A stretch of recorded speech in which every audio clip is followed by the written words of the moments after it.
Parce que le Maroc est un cheval de Troie de la France et de ses intérêts financiers qui tournent autour de la galaxie parisienne. Et ces intérêts financiers, diplomatiques et géopolitiques ont des constances.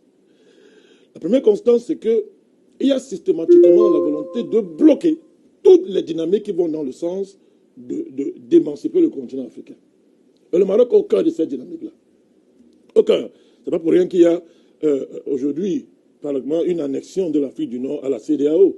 Du moins, si on part à partir du Maroc, où le Maroc est en train de devenir membre, pratiquement, de la CEDEAO. Ce n'est pas une, comment on dit ça, ce n'est pas une entrée comme ça pour les beaux yeux. Ça charrie de gros intérêts économiques, de gros intérêts géopolitiques. Je vais donner un exemple clair. Il y a des résolutions au niveau de l'Union africaine qui ont été prises. Par exemple, la sortie de la CPI. Qui est une résolution des chefs d'État, si on prend seulement ce cas-là. Pourquoi ça a été bloqué? Qui a bloqué?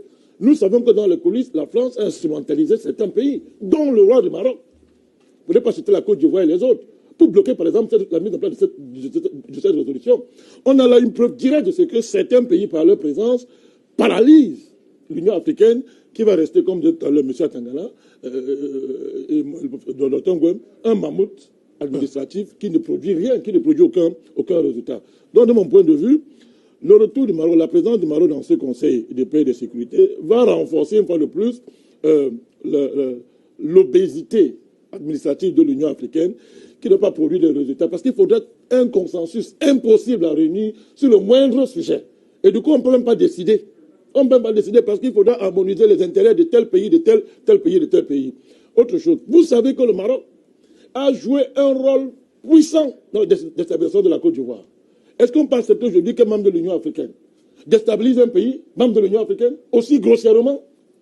Pourquoi? Est-ce qu'on peut accepter? Et voilà, il entre dans le Conseil de paix et de sécurité de l'Union africaine. On ne parle pas de ça.